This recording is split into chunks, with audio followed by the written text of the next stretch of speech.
नमस्कार, मेरा नाम है गगन प्रताप। ये मेरे जीवन की पहली वीडियो है, ऑनलाइन वीडियो है। दरअसल एकेडमिक वीडियो है। इससे पहले मैं वीडियोस बना चुका हूँ अलग अलग मुद्दों पे, लेकिन इस तरीके से पढ़ा पहली बार रहा हूँ। और ऑनलाइन पढ़ाना या इस प्लेटफॉर्म पर मेरी सफलता के दो इम्पोर्टेंट पहलू हैं। पहला ये कि मैं अपनी बात को किस तरीके से कन्वे कर पाता हूँ, कितने अच्छी तरीके से समझा पाता हूँ, अपनी बात को कह पाता हूँ। क्योंकि ऑनलाइन पढ़ाना अपने आप में बहुत चैलेंजिंग है। क्लास में पढ़ाना, बच्चों के सामने पढ़ाना, उनके चेहरों को देखकर पढ़ाना, उनकी भाव भंगिमाओं को समझकर पढ़ाना आसान है। यहाँ पर जहाँ मुझे सिर्फ अपना चेहरा दिखाई दे रहा है वीडियो में, अपनी वीडियो में देख पा रहा हूँ, बड़ा मुश्किल काम है। और ये सही भी है। दुनिया में सबसे जो बड़ी लड़ाई होती है वो खुद से होती है, तो ये मेरी खुद के साथ लड़ाई है। और दूसरा इम्पोर्टेंट फैक्टर जो इसकी सफलता सुनिश्चित करेगा वो है आप लोगों का सपोर्ट। यानी कि जो लोग मेरे साथ शुरुआत में मेरे साथ हैं वो कितना मुझे सपोर्ट करते हैं। तो मेरी रिक्वेस्ट है आप सभी से कि शुरुआत में प्लीज़ सपोर्ट करिए, वीडियो को ज़्यादा से ज़्यादा शेयर कीजिए, ज़्यादा से ज़्यादा लोगों तक पहुंचाइए, स्टूडेंट्स तक पहुंचाइए और मदद कीजिए। थंबनेल देखकर आपके समझ में आ गया होगा कि आज हम इस वीडियो में किस टॉपिक पर बात करने वाले हैं। दरअसल कई बार क्लास में जाते समय, जब पहली क्लास होती है और मैं राजनीति विज्ञान की क्लास लेने जब जाता हूं, तो शुरुआत में मैं बच्चों से बात करता हूं और मैं उनसे पूछता हूं कि पॉलिटिकल साइंस में वो क्यों एनरोल हुए हैं, political science as a subject उन्होंने क्यों चूज़ किया है। तो बच्चे बड़े कंफ्यूज रहते हैं। 100 में से 95 बच्चों को नहीं पता होता है। और सबसे बड़ा जो सरप्राइजिंग फैक्टर है वो ये है कि बच्चे ग्रेजुएशन कर जाने के बावजूद, पोस्ट ग्रेजुएशन में भी, कि जो बच्चा एमए पॉलिटिकल साइंस पढ़ रहा है वो भी अपने सब्जेक्ट को पॉलिटिकल साइंस नहीं कहता है। उनकी ज़बान पर ओरली जब भी उनसे पूछा जाए किसकी क्लास है, कहाँ जा रहे हो, तो पॉलिटिकल साइंस को पॉलिटिकल साइंस ना कहकर कॉमनली पॉलिटी बोलते हैं। और इसका मुझे जहाँ तक मैंने अनुभव किया है, अनुमान लगाया है, देख पाया हूँ मैं, और इसका जो सबसे बड़ा कारण है कि पॉलिटिकल साइंस को पॉलिटी के रूप में फेमस करने का जो श्रेय जाता है वो हमारी कोचिंग क्लासेस को जाता है। क्योंकि यूपीएससी की तैयारी करने वाले, यूपीपीएससी की तैयारी करने वाले और भी बहुत सारी सरकारी जॉब्स की तैयारी करने वाले बच्चों को वहाँ पे पॉलिटी ही पढ़ाया जाता है। तो जो पॉलिटिकल साइंस हमारा एकेडमिक सब्जेक्ट है, एक पूरा का पूरा विषय है, उसको पॉलिटी कह दिया गया है। तो पॉलिटी पॉलिटिकल साइंस नहीं है। एक और टर्म इम्पोर्टेंट है, और ये मुझे पिछले साल ही जो है बड़ा ही सरप्राइजिंग लगा जब मैंने एक बच्चे से पूछा कि पॉलिटिकल साइंस उन्होंने क्यों चूज़ किया है। तो उसने, पता नहीं वो मजाक कर रहा था या सच में ही वो इसीलिए एनरोल हुआ था, तो उसने जवाब दिया कि उसने पॉलिटिकल साइंस इसलिए चूज़ किया है क्योंकि वो पॉलिटिक्स सीखना चाहता है, उसे प्रधान का चुनाव लड़ना है, उसे प्रधान बनना है। तो पॉलिटिकल साइंस में वो राजनीति सीखने आया है। तो आज का जो विषय है दरअसल हमारी वीडियो का वो यही है कि क्या पॉलिटिकल साइंस और पॉलिटिक्स ये टर्म एक दूसरे के सिनोनिमस हैं या अलग अलग हैं। तो राजनीति विज्ञान का विद्यार्थी होने के नाते, राजनीति विज्ञान का अध्यापक होने के नाते मैं आज ये बताने का प्रयास करूँगा कि ये तीनों अलग अलग हैं। इन तीनों में डिफरेंस है। तो सबसे पहले हम जो शुरुआत करेंगे वो पॉलिटी से करेंगे। पॉलिटी, जिसको हिंदी में राज व्यवस्था कहा गया है। पॉलिटी जो शब्द है या पॉलिटी जो जिसके अंदर जो सब्जेक्ट मैटर है वो किसी भी व्यवस्था के लिए होता है। यानी कि अगर हम भारत के संदर्भ में देखें तो भारत की जो राजनीतिक व्यवस्था है, अगर हमें उसका अध्ययन करना हो, भारत की राजनीतिक व्यवस्था मतलब अगर हमें राष्ट्रपति को सीखना है, राष्ट्रपति के बारे में जानना है, उसका चुनाव कैसे होता है, उसके चुनाव में भागीदारी कौन करता है, किस पद्धति के द्वारा राष्ट्रपति का चुनाव होता है, उसके कार्य, उसकी शक्तियाँ क्या हैं, प्रधानमंत्री क्या होता है, मुख्यमंत्री क्या होता है, गवर्नर क्या होता है, नीचे तक लोकल सेल्फ गवर्नमेंट तक, अगर हमें एक सीमा के अंतर्गत, एक बाउंड्रीज के अंतर्गत उसकी व्यवस्था के बारे में हम जान रहे हैं, उसकी राजनीतिक व्यवस्था के बारे में जान रहे हैं, तो उसे राज व्यवस्था कहते हैं और कॉमनली जो पॉपुलर वर्ड है पॉलिटी कहते हैं। यानी कि और अगर मैं उसे और शॉर्ट में कहूँ, एक निश्चित परिभाषा में अगर हम इसे बताने का प्रयास करें तो पॉलिटी दरअसल किसी भी देश के संविधान का अध्ययन है। यानी कि जब हम किसी देश की संवैधानिक संरचना उसका अध्ययन करते हैं, उसको समझते हैं, उसको जानने का प्रयास करते हैं, तो उसे राज व्यवस्था या पॉलिटी कहा जाता है। यानी कि अगर फॉर एग्जांपल अगर हम समझें कि जैसे मान लो एक सोलर सिस्टम है, तो सोलर सिस्टम केवल धरती पृथ्वी नहीं है। पृथ्वी सोलर सिस्टम में बहुत सारे स्टार्स, जिसमें से एक सन स्टार है, इसीलिए उसे सोलर सिस्टम कहा गया, हमारा अपना है। और उसमें 8 प्लैनेट्स हैं और भी एस्टेरॉयड्स, मेटेरॉइड्स हैं। उन सब को कंबाइनली हम सोलर सिस्टम कह रहे हैं। उनमें से अगर किसी एक ग्रह का अगर हमें अध्ययन करना हो, जैसे सोलर सिस्टम में से हम अर्थ को स्टडी करना चाहते हैं, धरती के बारे में पढ़ना चाहते हैं, तो वो पॉलिटी कहलाएगा। यानी कि राजनीति विज्ञान, पूरा जो राजनीति शास्त्र है वो अगर सोलर सिस्टम है तो उसमें से धरती का अध्ययन करना राज व्यवस्था है, पॉलिटी है। अगर इसमें कोई डाउट हो आपको तो आप कमेंट में मुझे पूछ सकते हैं, क्योंकि जैसा मैंने बताया मैं आज पहली बार कर रहा हूँ तो किसी का चेहरा मुझे नहीं दिखाई दे रहा। क्लास में मैं समझ जाता हूँ किसी के मन में डाउट है या नहीं है, या बच्चा अगर कोई प्रॉब्लम आती है तो वो तुरंत पूछ लेता है। अगर आपके मन में कोई डाउट हो तो आप मुझे कमेंट में पूछ सकते हैं। दूसरा जो इम्पोर्टेंट टर्म है पॉलिटिक्स। पॉलिटिक्स क्या है? राजनीति। और ये ऐसा टर्म है जो हम अपने डे टू डे लाइफ में रोज़, मैं नहीं मानता कि जो सार्वजनिक जीवन जी रहा है, जो समाज से थोड़ा बहुत नाता रखता है, समाज से या घर में जो बोलता है, जो सुनता है, जो समझ सकता है, वो रोज़ कहीं ना कहीं राजनीति शब्द का प्रयोग करता होगा, राजनीति शब्द को सुनता होगा। अब ये राजनीति होता क्या है, कैसे हम कह पाते हैं? और ये राजनीति को हम सब समझते हैं, सुनते हैं। हम अगर कोई राजनीति बोले तो हमारे समझ में भी आता है कुछ कि हाँ होता तो है, लेकिन वो दरअसल उसकी डेफिनेशन क्या होती है, अगर मैं किसी से पूछने लग जाऊं कि राजनीति क्या है, तो जो अध्ययन करता नहीं है, जिसने डीपली नहीं पढ़ा है, वो परिभाषित नहीं कर पाएगा। उसे समझ में तो आएगा कि राजनीति है, उसे समझ में आएगा कि कोई व्यक्ति जो है अगर लोगों का समूह बना रहा है, लोगों को किसी के खिलाफ भड़का रहा है, कुछ और कर रहा है, तो वहाँ राजनीति हो रही है। कोई विद्यार्थी दूसरे विद्यार्थियों को इन्फ्लुएंस करने का प्रयास कर रहा है, घट्टा लेके चल रहा है, लीडरशिप कर रहा है, तो हम समझ जाते हैं कि राजनीति है। हमारे घर में भी कुछ इधर उधर चीज़ें हो रही हैं तो हम समझाते हैं कि ये राजनीति है, लेकिन उसे डिफाइन करना बड़ा मुश्किल है। तो राजनीति अगर हम इन्हीं अपने आस पड़ोस की चीज़ों से समझें, जैसा मैंने कहा कि हम सेंस लगा पाते हैं, हम समझ पाते हैं, या हमारे एक जो है एक फीलिंग आ जाती है कि यहाँ राजनीति है, वो क्या है।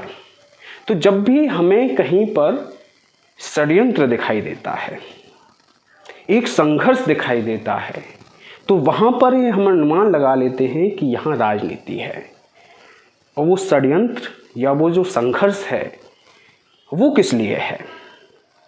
तो इसमें राजनीति को समझने के लिए एक इम्पोर्टेंट पॉइंट आता है सत्ता।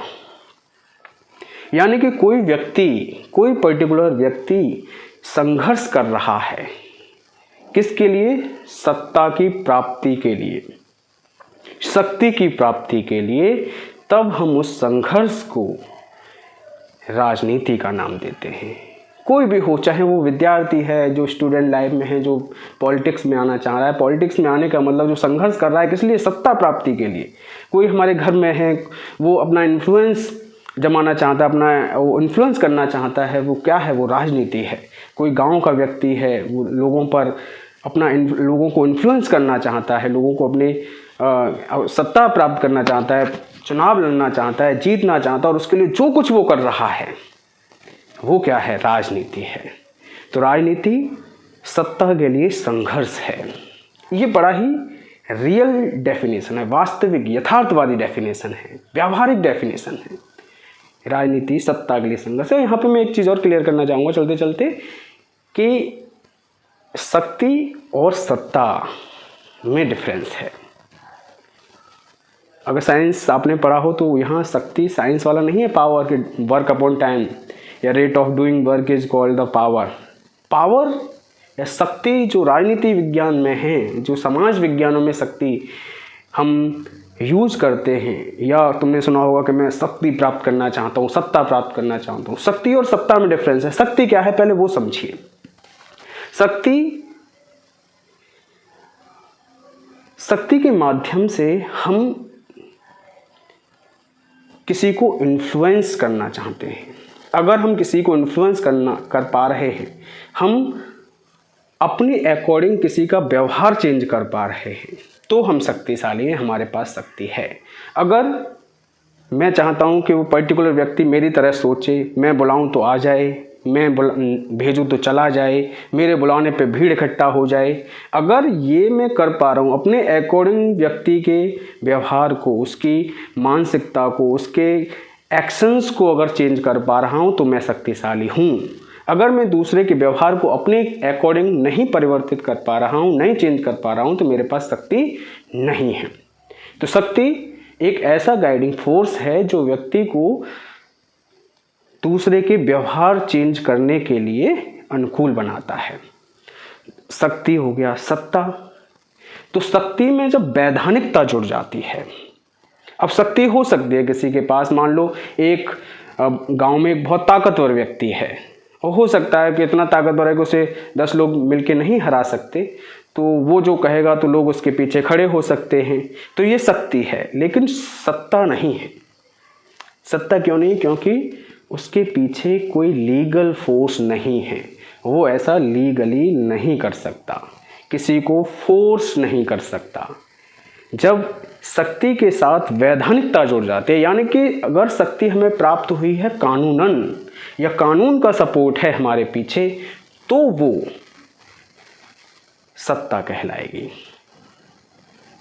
यानी कि अगर मैं चाहूँ कि मेरी गाड़ी सारे लोगों को छोड़ते हुए सब रुके हुए और निकल जाए, मैं ऐसा कर पाऊँ, तो अगर मेरे पास केवल शक्ति है तो हो सकता है मैं दूसरों को गाड़ी में एक्सीडेंट करते हुए निकल के जाऊं, और लोग जो कमज़ोर हैं वो ऐसा देखते रह जाएं, बस वो शक्ति कहलाएगी, सत्ता नहीं। सत्ता क्या है कि जब आप विधायक हैं, जब आप सांसद हैं, तो या कोई बड़े लीडर हैं, प्रधानमंत्री हैं, मुख्यमंत्री हैं, गवर्नर हैं, तो आपके लिए रोड क्या कर दिया जाता है? खाली कर दिया जाता है। तो वो सत्ता कहलाती है। यानी कि ऐसी जो शक्ति जो उन्हें मिल रही है वो कानून के द्वारा मिल रही है, उनके पीछे एक लीगल सपोर्ट है। एक एग्जाम्पल, जैसे मैं किसी को अगर थप्पड़ मारूं या मेरे कोई थप्पड़ मारे, तो वो शक्तिशाली हो सकता है या मैं शक्तिशाली हो सकता हूँ, वो शक्ति है। अगर मैं खा रहा हूँ, वो मार रहा है, तो वो शक्तिशाली है। मैं मार रहा हूँ, दूसरा अगर खा रहा है, तो वो मैं शक्तिशाली हूँ।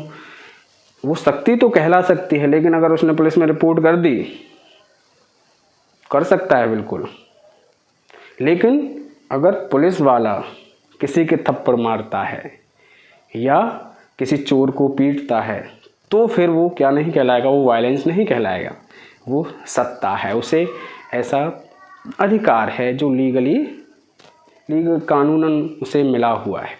हालांकि इसमें अब बहुत सारी चीज़ें हो सकती हैं, आप इसके दूसरे मायने न निकालें, ये सिर्फ समझने का एक तरीका है। तो सत्ता प्राप्त करने के लिए संघर्ष ही क्या है, राजनीति है। इसके अलावा बहुत सारी डेफिनेशंस अलग अलग थिंकर्स ने राजनीति की दी हैं। जैसे एक मैकियावेली एक थिंकर हुआ जो father of modern political science और the child of his age कहलाता है, आधुनिक राजनीति का पिता।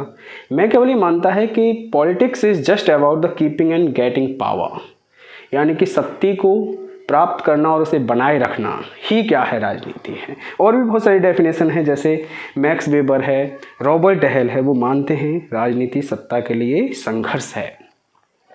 संसाधनों का वितरण करने की प्रक्रिया ही राजनीति है, ये वाइज मैन ने माना है। यानी कि राजनीति क्या है, एक प्रक्रिया का नाम है जिसमें किसका वितरण किया जाता है, रिसोर्सेज का, यानी कि रिसोर्स बंटते हैं, रिसोर्सेज पे एकाधिकार करना, फिर उन्हें वितरित करना, ये राजनीति है। यानी कि अगर आप चाहते हैं कि गरीबों में फ्री गैस सिलेंडर बटें, आप चाहते हैं कि गरीबों के लिए बिजली मुफ्त हो, जो रिसोर्सेज हैं वो वितरित किए जाएं, जो या चाहते हैं कि जो हमारा जो इनकम गैप है कि रिचर और पुअर सेक्शन में जो इतना बड़ा गैप है वो ख़त्म हो, तो डिस्ट्रीब्यूशन करना पड़ेगा संसाधनों का, वो करने के लिए आपको क्या चाहिए, राजनीति में आना पड़ेगा, राजनीति करनी पड़ेगी। और है राजनीति मूल्यों का आधिकारिक आवंटन है, बड़ा इंपॉर्टेंट, बहुत पॉपुलर डेफिनेशन है डेविड स्टन की। राजनीति मूल्यों का आधिकारिक आवंटन है। आधिकारिक वही वर्ड है, ऑथोरिटेटिव, यानी कि सत्ता से जो कानूनन हो, मूल्यों का वितरण, यानी कि मूल्य जो समाज में स्थापित मूल्य होते हैं उसका वितरण किया जाता है। यानी कि कोई भी समाज में हमें नई परंपरा, नई रीति रिवाज, नई व्यवस्था अगर हमें लागू करनी है, उसका आधिकारिक वितरण अगर हमें करना है, उसका आधिकारिक आवंटन अगर हमें करना है, तो उसके लिए राजनीति की आवश्यकता होगी। राजनीति क्या करती है, मूल्यों का आधिकारिक आवंटन करती है। हमें व्यवस्था लागू करनी है कि तिरंगे का सम्मान होना चाहिए, हमें व्यवस्था लागू करनी है कि जहाँ पे भी राष्ट्रगान शुरू हो रहा हो या आवाज़ आए तो सब लोग खड़े हो जाएं। हमें व्यवस्था करनी है कि क्या करना है, सिनेमा हॉल में जब भी कोई मूवी स्टार्ट हो तो सबसे पहले राष्ट्रगान बजे, या अगर बज रहा है तो वो बंद हो। ये ज़रूरी नहीं है कि कोई राष्ट्रगान नहीं गा रहा है तो हम उसे दंडित करें, या ये व्यवस्था करें कि कोई राष्ट्रगान नहीं गा रहा है, अगर वो सावधान की स्थिति में खड़ा हुआ है तो ये गलत नहीं है। तो कैसे भी कोई भी मूल्य हमें समाज में स्थापित करना हो तो उसके लिए राजनीति की आवश्यकता पड़ेगी। राजनीति ये करने में व्यवस्था मदद करती है, राजनीति मूल्यों का आधिकारिक आवंटन करती है। इसके अलावा कैटलिन और लासफेल दोनों शक्ति केंद्रित परिभाषा राजनीति की देते हैं कि राजनीति शक्ति की तलाश है, quest for power. Politics is all about quest for power, quest है, प्यास है, किसकी, शक्ति के लिए। और एक बहुत ही पॉपुलर डेफिनेशन है जॉर्ज बर्नार्ड शॉ की, उन्होंने माना है, और ये सब आप लोग देखते होंगे समाज में, राजनीति धूर्तों का अंतिम आश्रय है। Politics is the last resort of scoundrels. देखा हुआ कि सब लोग गुंडे हैं, बदमाश हैं, जिनका नाम रहा है इतिहास में, पुलिस पीछे भाग रही है, गुंडे हैं। कुछ टाइम बाद देखते हैं कि वो किस में आ जाते हैं, राजनीति में आ जाते हैं, वो असुरक्षित है एकदम से। धूर्तों का अंतिम प्रश्न है। धूर्तों को जब कहीं जगह नहीं मिलती, स्काउंड्रल्स को जब कहीं जगह नहीं मिलती, तो उनका लास्ट रिजॉर्ट पॉलिटिक्स है। वो उन्हें क्या देता है, आश्रय देता है, वहाँ पे वो फलते फूलते हैं। जॉर्ज बर्नार्ड शॉ, मैं नहीं कह रहा, जॉर्ज बर्नार्ड शॉ। एक और है कि राजनीति शक्ति आधारित उत्पीड़न और शोषण की प्रक्रिया है। राजनीति कुछ नहीं है, सिर्फ शोषण करती है। यानी कि व्यक्ति शक्ति चाहता ही क्यों है, बराबरी क्यों नहीं, हमें दूसरे का व्यवहार अपने अकॉर्डिंग चेंज ही क्यों करना है, और कर रहा है तो वो शोषण है। यानी कि अगर वो सनी देओल वाली बात के डरा कर लोगों को वो रखता है जिसकी हड्डियों में पानी भरा होता है, तो डरा कर अगर हम रख रहे हैं, अपने अकॉर्डिंग किसी का व्यवहार हम चेंज करना चाहते हैं, तो वो शोषण है। राजनीति, तो मिशेल फूको ने बहुत ही पॉपुलर एक डेफिनेशन दी है कि राजनीति शक्ति आधारित उत्पीड़न और शोषण की प्रक्रिया है। शक्ति, राजनीति देती है शक्ति, शक्ति से आता है उत्पीड़न, शक्ति से होता है शोषण। अगर समाज में बराबरी, हम एक जैसा जीवन जीना चाहते तो हम किसी को शक्ति क्यों दें, किसी को शक्ति क्यों मिलनी चाहिए? तो ये मिशेल फूको ने माना है। तो इन सब डेफिनेशंस के आधार पर हम ये देख सकते हैं कि राजनीति में दरअसल कुल 3-4 तत्व हैं। यानी कि जब राजनीति को हम देखते हैं, समझते हैं, तो उसमें 3-4 एलिमेंट हमारे समझ में आते हैं। पहला इम्पोर्टेंट कि राजनीति एक मानवीय प्रक्रिया है या मानवीय क्रिया है, ह्यूमन एक्शन है, ह्यूमन एक्टिविटी है, ये क्रिया का नाम है। और एक और वर्ड इसमें जो लगा है इसके आगे, ह्यूमन, मानवीय। राजनीतिक का अध्ययन हम जब करते हैं तो वो कुत्तों की राजनीति नहीं पढ़ रहे, हम गधों की नहीं पढ़ रहे, घोड़ों की नहीं पढ़ रहे, किसी भी और जानवर की नहीं पढ़ रहे। राजनीति जब आती है तो हम ह्यूमन सिविलाइजेशन की बात करते हैं, ह्यूमन बीइंग की बात करते हैं, इंसानों की बात करते हैं। तो राजनीति जो है वो एक एक्टिविटी है, एक क्रिया है, एक क्रिया मात्र है जो मानवों के मध्य होती है। वो किस वजह से होती है वो हमने अभी पीछे देखा।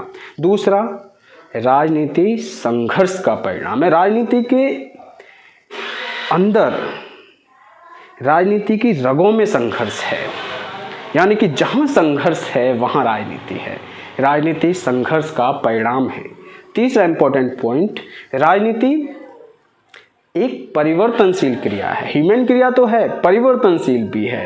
राजनीति के कोई फिक्स्ड प्रिंसिपल्स नहीं है, राजनीति की कोई फिक्स परिभाषाएं नहीं। राजनीति परिवर्तनशील क्रिया है, बदलती रहती है। अभी हमने देखा कि कोई दंगा भड़का के राजनीति कर रहा है तो कोई लोगों को गले लगा के राजनीति कर रहा है, कोई बंटवारा करके राजनीति करता है तो कोई मिला के राजनीति करता है। तो परिवर्तनशील है, समय और परिस्थिति के अनुसार राजनीति के जो क्रियाएं हैं, जो एक्शंस हैं, जो एक्टिविटी हैं, वो बदलती रहती हैं। और चौथा जो इम्पोर्टेंट लास्ट पॉइंट है राजनीति का, वो है राजनीति शक्ति के लिए संघर्ष है, सत्ता के लिए संघर्ष है। तो राजनीति संघर्ष है, संघर्ष का परिणाम है। और संघर्ष किसके लिए है? सत्ता प्राप्त करने के लिए। उसका अल्टीमेट गोल राजनीति का क्या है? सत्ता प्राप्त करना। उसका अंतिम उद्देश्य है सत्ता प्राप्त करना। तो ये राजनीति था। अब राजनीति से संबंधित अगर कोई आपके मन में डाउट हो तो आप मुझे कमेंट बॉक्स में बताएं, मैं आपके प्रश्न का जरूर जवाब देने का प्रयास करूँगा। तीसरा, अभी हमने पॉलिटी देखा, दूसरे नंबर पर हमने पॉलिटिक्स देखा, तीसरे नंबर पर जो इन सब को कवर करता हुआ, इन सब को जैसे वेन डायग्राम होता है ना, एक सर्किल बनाया हमने, उसके ऊपर एक और सर्किल बनाया, फिर सबसे ऊपर एक और सर्किल, यानी कि जैसे सोलर सिस्टम में हमने देखा। तो अब हम पूरा, यानी कि इन सब को कवर करते हुए जो इनका एक सामूहिक विषय है जिसे हम राजनीति विज्ञान कहते हैं, उसके बारे में हम जानेंगे। तो राजनीति विज्ञान समझने के लिए पॉलिटिकल साइंस, जो हमारा एकेडमिक सब्जेक्ट होता है, politics as the subject is political science, polity का जो सब्जेक्ट है, जो बृहद कॉन्सेप्ट है, वो पॉलिटिकल साइंस है। वो क्या है? तो राजनीति विज्ञान को समझने से पहले हमें सबसे पहले विज्ञान समझना पड़ेगा कि विज्ञान किसे कहते हैं। तो विज्ञान की एक बहुत पॉपुलर डेफिनेशन हमने प्राइमरी और जूनियर में जब हम पढ़ते थे तो विज्ञान की जो किताबें आती थी सरकारी, उनमें लिखी होती थी विज्ञान क्या है कि the systematical and chronological study of something, यानी किसी विषय का व्यवस्थापूर्ण ढंग से और क्रमबद्ध रूप से अध्ययन करना। The study of the chronologically and systematically study of anything is called the science, यानी कि किसी विषय का अगर हम अध्ययन व्यवस्थापूर्ण रूप से या क्रोनोलॉजिकली क्रमबद्ध रूप से करते हैं तो वो विज्ञान कहलाता है। अब जब पॉलिटिकल साइंस को हम डिफाइन करते हैं तो इसके लिए हमें पॉलिटिक्स, जो पॉलिटिकल वर्ड है, उसको हमें समझना पड़ेगा। विज्ञान हमने देखा भी। तो पॉलिटिकल साइंस में जो पॉलिटिकल शब्द है वो ग्रीक टर्म पॉलिस से आया है। Polish, POLIS। पोलिस का जब हम हिंदी रूपांतरण करते हैं या इंग्लिश ट्रांसलेशन करते हैं, क्योंकि ग्रीक नाम है, तो उसका सिटी स्टेट। सिटी स्टेट इसलिए कि यूनान में, अगर प्राचीन यूनान में जब हम स्टडी करते हैं, पढ़ते हैं, तो वहाँ पर इतने बृहद राज्य स्टेट नहीं थे जितने अब हमें देखने को मिलते हैं। वो छोटे छोटे नगर राज्य थे, सिटी स्टेट। जैसे अलीगढ़ मान लो एक स्टेट हो, एक राज्य हो, आगरा एक स्टेट हो, हमारे और पड़ोस में कोई बुलंदशहर है, मेरठ है, ये अगर क्या है स्टेट्स के रूप में होते तो ये प्राचीन यूनान जैसा होता। तो प्राचीन यूनान में ऐसे छोटे छोटे शहर थे, तो सिटी स्टेट उसका हम पोलिस का हिंदी रूपांतरण या इंग्लिश ट्रांसलेशन करते हैं, नगर राज्य।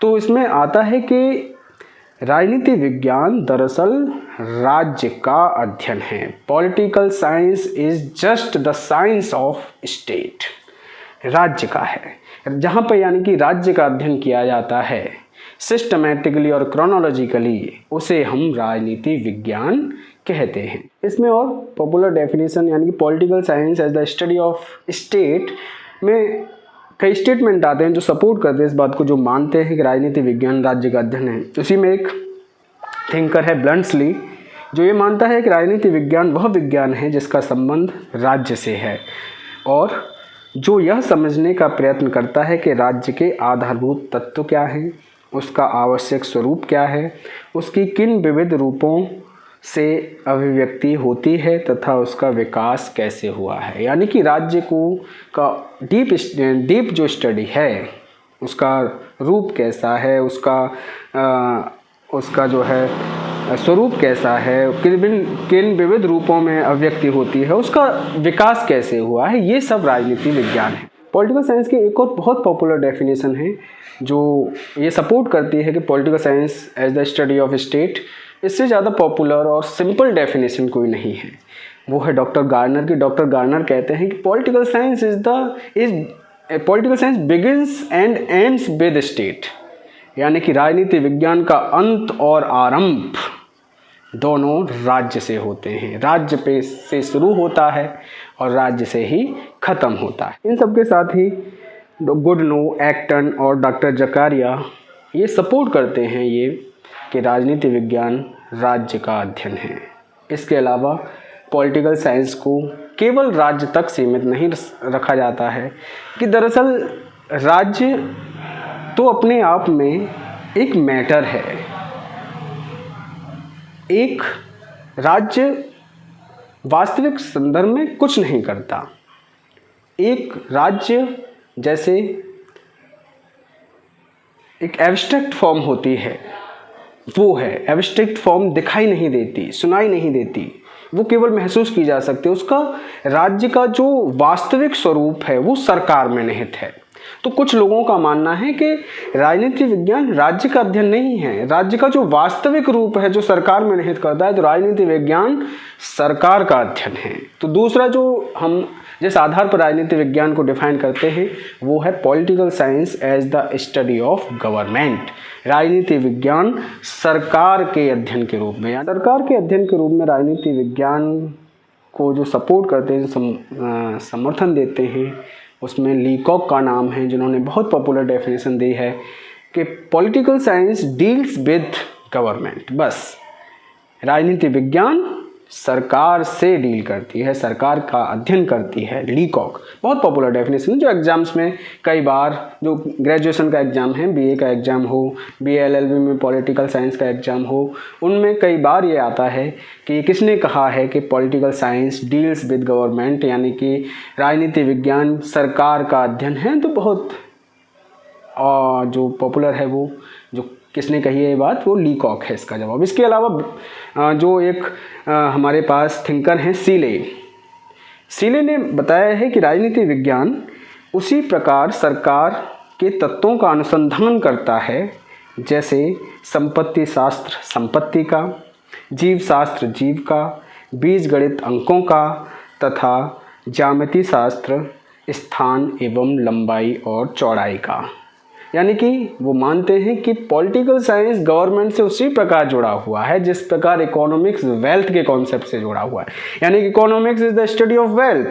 जैसे जो बायोलॉजी है उसमें हम लिविंग बींग्स का स्टडी करते हैं, जो मैथमेटिक्स है उसमें हम नंबर्स का हम स्टडी करते हैं, और जिस प्रकार जियोमेट्री में हम स्पेस का स्टडी करते हैं, उसी प्रकार पॉलिटिकल साइंस से जो जुड़ा हुआ है वो गवर्नमेंट है। यानी पॉलिटिकल साइंस में गवर्नमेंट की स्टडी की जाती है। ये बहुत ही पॉपुलर है, सीले की डेफिनेशन है, कई बार बच्चों से पूछा जाता है एग्जाम्स में। इसके अलावा राजनीति विज्ञान के अध्ययन का एक तीसरा रूप भी है जो इन दोनों को कंबाइन करने का प्रयास करता है।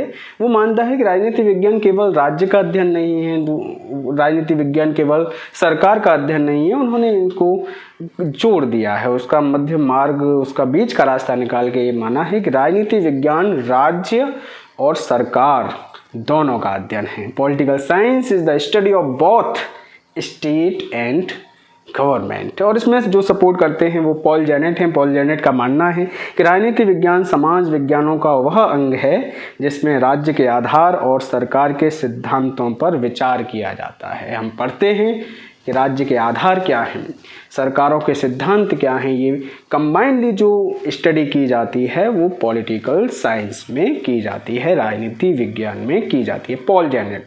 तो बच्चे इस चीज़ को नोट करेंगे और याद रखेंगे। एक और जो पॉपुलर डेफिनेशन है जो मानता है कि राजनीति विज्ञान केवल सरकार से संबंधित नहीं है, राज्य से भी संबंधित है, यानी कि दोनों से संबंधित है, वो है डिमॉक। डिमॉक का मानना है कि राजनीति शास्त्र का संबंध राज्य तथा उसके साधन सरकार से है। यानी कि पॉलिटिकल साइंस का जो संबंध है वो राज्य से भी है, और राज्य का जो साधन है जिसके जरिए वो अपने सारे काम करता है वो सरकार है, दोनों से है। यानी कि राज्य से भी है और उसके साधन सरकार से भी है। ये किसका मानना है? डिमॉक का मानना है। तो ऐसी बहुत सारी पॉपुलर डेफिनेशन है। बच्चे मुझसे इस संदर्भ में कांटेक्ट कर सकते हैं, मैं उनको उनकी PDF या जो भी मेरे पास डेफिनेशन उपलब्ध होंगी, जो पॉपुलर डेफिनेशंस हैं, उपलब्ध करा दूंगा। तो दरअसल ये राजनीति विज्ञान के विषय में था। तो आज की वीडियो में हमने ये समझने का प्रयास किया कि कैसे पॉलिटिकल साइंस और पॉलिटिक्स तीनों एक दूसरे से जुड़े हुए हैं या किस तरीके से एक दूसरे से अलग अलग हैं। और अंत में मेरा सभी राजनीति विज्ञान के विद्यार्थियों से ये अपेक्षा है कि अगर वो पॉलिटिकल साइंस पढ़ रहे हैं, अगर यानी कि ग्रेजुएशन अगर वो कर रहे हैं, मास्टर्स कर रहे हैं, पोस्ट ग्रेजुएशन कर रहे हैं, तो उनका जो विषय है वो पॉलिटी नहीं है, उनका जो विषय है वो पॉलिटिकल साइंस है। तो पॉलिटी कहकर उसको छोटा ना बनाएं, उसे पॉलिटिकल साइंस ही बोलें। आज के लिए बस इतना ही। Thank you so much. अगर कोई भी डाउट हो, कोई भी बात आप पूछनी हो तो आप मुझे कमेंट बॉक्स में पूछ सकते हैं। Thank you so much.